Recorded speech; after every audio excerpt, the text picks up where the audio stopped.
მოგესალმებით, სტრიმინგ პლატფორმებზე თქვენ უყურებთ დედაშვილის პოდკასტის პირველ ეპიზოდს. ჩვენ კი დედაშვილი თამუნა და რეზი არჩვაძეები ვართ. სანამ პირველი გადაცემის მთავარ თემაზე გადავალთ, დედას მინდა ვკითხო. აბა, როგორ ვართ? გამარჯობა რეზიკო. კარგად ვარ, მადლობ. თავად როგორ? მეც კარგად, ცოტას ნერვიულობ. საპასუხისმგებლო საქმეა საკმაოდ, მაგრამ შევეცდებით, რომ მომავალი 15 წუთის განმავლობაში ვისაუბროთ საზოგადოებისთვის მნიშვნელოვან თემებზე. კი ბატონო, შეგვიძლია გადავიდეთ ჩვენი პირველი ეპიზოდის სასაუბრო თემაზე, რომელიც გახლავთ მასწავლებელი. ვინც არიცით გეტყვით, რომ დედაჩემი თავად გახლავთ ვოკალის პედაგოგი, აქვს საკმაოდ მრავალწლიანი გამოცდილება ამ საქმეში და ძალიან მაინტერესებდა რა აზრი ექნებოდა მას საკუთარი გადმოსახედიდან მასწავლებლის პროფესიაზე. თათუ დავიწყოთ იმის განხილვით, თუ ვინ არის მასწავლებელი. ზოგადად რა როლს ასრულებს მასწავლებელი როგორც ერთი კონკრეტული პიროვნება ბავშვის ცხოვრებაში? რეზიკო, მე ვფიქრობ, ძალიან მნიშვნელოვან როლს ასრულებს მასწავლებელი. რასაგანსაც არ უნდა ასწავლიდეს ის ბავშვს. პირველ რიგში ბავშვი უნდა უყვარდეს პედაგოგს და უნდა იყოს მისთვის მეგობარი, რა თქმა უნდა.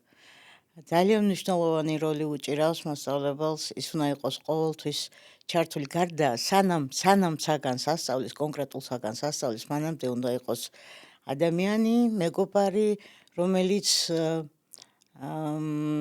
რომელსაც ძალიან კარგად ეცოდინება ბავშვის სურვილები, თუ რა უნდა მას, როგორ უნდა რომ იცხოვროს, რა სურვილები აქვს მას.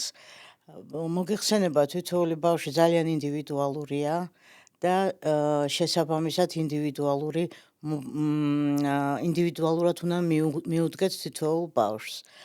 ამას თვითონ ბავშვები გვკარნახობენ აი იმ სწავლის პროცესში, გაცნობის პროცესში და ასე შემდეგ და მე ვფიქრობ, რომ არანაკლებ მნიშვნელოვანია ვიდრე მშობელი.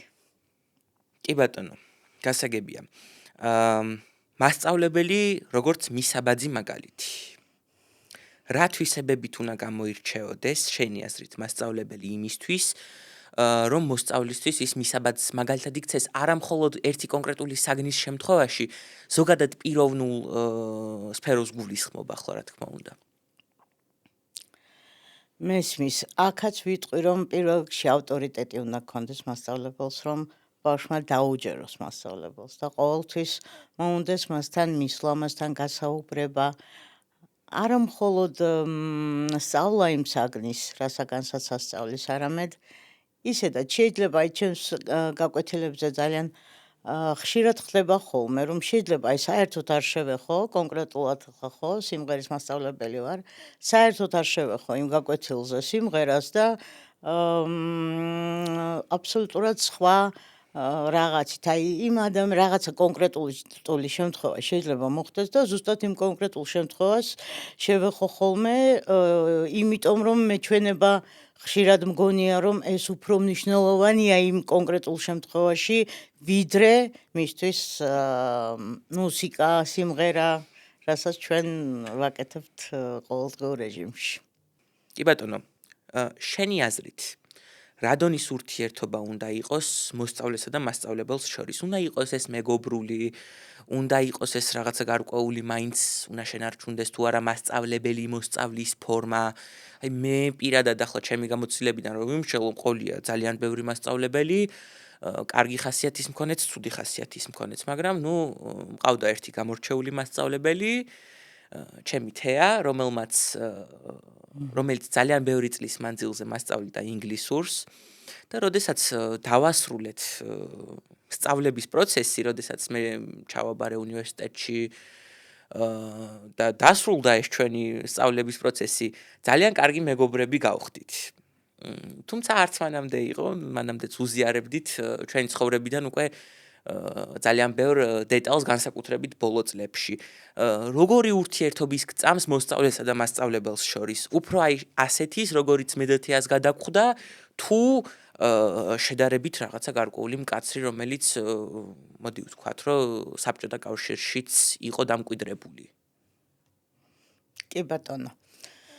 პირველ რიგში გეტყვი იმას, რომ აი სუბორდინაცია ახსენე და ეს სუბორდინაცია აუცილებლად უნდა იყოს დაცული პედაგოგსა და ბავშვს შორის. მეცაც გეტყვით, არა მხოლოდ პედაგოგს, საერთოდ მშობელსა და ბავშვს შორისაც. მაგრამ ეს იმდენად უმტკივნეულოდ უნდა მიდიოდეს ეს პროცესი, ეს ურთიერთობები ბავშვებთან, რომ რა თქმა უნდა, პირველ რიგში ამას უნდა აკონტროლებდეს პედაგოგი, უფროსი ადამიანი, რომელსაც, ბუნებრივია მეტი გამოცდილება აქვს, მეტი რამ იცის და აი იმ სუბორდინაციასთან ერთად უნდა იყოს მეგობრობა, უნდა იყოს, რა თქმა უნდა, სიყვარული, იმიტომ რომ ბავშვი თუ არ გიყვარს, მე მგონი პედაგოგობა საერთოდ შეეშვა ადამიანი ჯობს. აქედან გამომდინარე, აი იმ სუბორდინაციასთან ერთად მეგობრობა და აი ეს ურთიერთობა, ეს სითბო ყოველთვის უნდა გამოუხატო ბავშვს, მაგრამ რა თქმა უნდა, იქაც არსებობს რაღაცა გარკვეული დაუწერილი კანონები, რომელიც აუცილებლად უნდა დაიცვას პედაგოგმა. რახან შენ ვოკალის პედაგოგი ხარ, არ შემიძლია რომ არ შევეხო ცალკე განყენებულად ვოკალის პედაგოგების თემასაც. არსებობს ბევრი მშობელი, რომელიც უპირატესობას ანიჭებს ინდივიდუალურ გაკვეთილს, არსებობს ბევრი მშობელი, რომელიც უპირატესობას ანიჭებს ჯგუფურ გაკვეთილს. რა დადებითი და უარყოფითი მხარეები აქვს ორივეს, აი ეს რო განგვიმარტო, იმიტომ რომ მოდის სექტემბერი, ძალიან ბევრი მშობელი ფიქრობს, სად მიიყვანოს საკუთარი შვილი, მიიყვანოს ეს კერძო პედაგოგთან, რომელიც 1 საათის განმავლობაში მთლიან დროს მას დაუთმობს, თუ მიიყვანოს ჯგუფურ გაკვეთილებზე, სადაც, რა თქმა უნდა, შესაბამისად გადასახადით შედარებით იაფია და მაგრამ, ერთ კონკრეტულ ბავშვს ნაკლებად ექცევა ყურადღება, ასე უხეშად რომ ვთქვათ ეს ამბავი. თავარია ჩემთვის ბავშვს რა ჭირდება. ეს ძალიან ინდივიდუალურია. თითოეული ბავშვი. ვიღაცას ჭირდება ინდივიდუალურად მუშაობა, ვიღაცას ჭირდება ჯგუფურად მუშაობა, იმისათვის რომ ბავშვი უფრო გაიხსნას. ხო შეიძლება ხშირია ხოლმე რომ უფრო შებოჭილები არიან და აი რაღაცა ჯგუფურად მუშაობის დროს მაინც სხვა ბავშვებთანერიდებათ იმ საქმის კეთება, რა საქმისთვისაც ისინი მოდიან, ხო ჩემთან. ამიტომ რაღაცა პერიოდი მე ვურჩევ ხოლმე მშობელს, რომ მოდით, აი ცოტა რომ გაიხსნას, რომ დარწმუნდეს თავის იგივე სასიმღერო მონაცემში. ცოტა მოვაძლიეროთ სიმღერის თვალსაზრისით და მე უკვე შეიძლება რომ მან გააგრძელოს ჯგუფში მეცადინეობა. ზოგ შემთხვევაში არის პირიქით. თავიდან შეიძლება რომ ჯგუფში შევიდეს და პირიქით დადებითად მოქმედებს ხოლმე ეს ჯგუფური მეცადინეობა, მასე ძალიან ინდივიდუალურია. ძალიან ინდივიდუალური, რა თქმა უნდა, პირველ რიგში ვცდილობ ხოლმე რომ ბავშვი გავიცნო, გავიგო მისი სურვილები, როგორია, რამდენადერიდება სხვასთან ერთად სიმღერა და ასე შემდეგ. ამიტომ ესე გადაჭრით არ შეიძლება იმის თქმა, რომ არა ეს ჯობს. რიგ შემთხვევაში, რა თქმა უნდა, ინდივიდუალური მუშაობა კონკრეტულ შემთხვევაში უფრო მეტად აჩქარებს აი ამ სწავლის პროცესს. მაგრამ კიდევ ერთხელ ვამბობ, მე მირჩევნია რომ აი ესე ნელ-ნელა ნაბიჯებით, მთავარია ბავშვი გაიხსნას, მთავარია ბავშვმა იგრძნოს თავი კომფორტულად. რახან შევეხეთ ზოგადად მუსიკას და ვოკალის პედაგოგებს. შენთან მაქვს ერთი ასეთი კითხვა. რამდენად დიდი როლი ენიჭება შენთვის ბავშვისთვის სწორი რეპერტუარის შერჩევას? სწორი რეპერტუარის შერჩევა ეს არის ძალიან მნიშვნელოვანი. პედაგოგი იმის პედაგოგია, რომ ეს შეეძლოს, რა თქმა უნდა გრძნობდეს, უნდა გაითვალისწინოს ბავშვის ვოკალური მონაცემი, ზოგადად მუსიკალური მონაცემები და იმის და მიხედვით უნდა წაიყვანოს. თუმცა რაც უფრო აი მრავალ მხრივ რაღაცა უნივერსალურად შეეხება ამა თუ იმ სიტყვაზე ჟანრის მუსიკას, ამა თუ იმ ჟანრის სიმღერას, რა თქმა უნდა ეს საუკეთესო ვარიანტია, მაგრამ ესეც აი ნაბიჯ სწორად უნდა მიაწოდო, რომ აი რაღაცა საფეხურებია აქაც დღეს ეს შეგვიძლია. ამასობაში გავიზარდეთ ერთი თვის მერე უკვე თავისუფლებას მივცემთ რომ რაღაცა მეტი სირთულის რეპერტუარი შევთავაზოთ ბავშვს ასე რომ ჩემთვის საუკეთესო არის ყოველთვის მინდა ხოლმე რომ სხვადასხვა ჟანრის სიმღერებს შევეხო და არა მხოლოდ ერთ ჟანრს რომ აი ყველაფერი უნდა მოსინჯოს ბავშვმა საბოლოო ჯამში მე თვითონაც რაღაცნაირად განზოგადებას აკეთებს ხოლმე აბა როგორი სტილი უფრო მოწონს როგორი რეპერტუარი უფრო ხიბლავს ხოლმე და აი ესეთი თავარია ბავშვს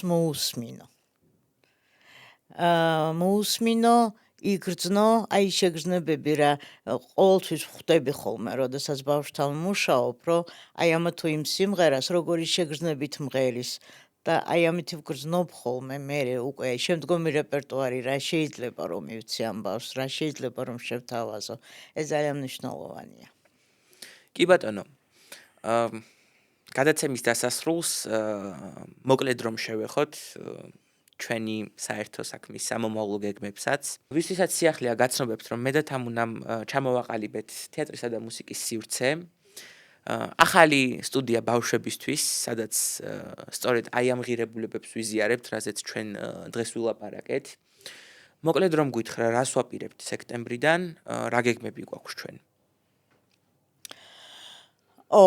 გეგმები დიდი გვაქვს რეზიკო მოგიხსენება მე გარდა მუსიკისა მუშაობ თეატრის განხრითაც რასაც ქვია თეატრში მუსიკის კეთება არაერთ სპექტაკლზე ვარ ნამუშევარი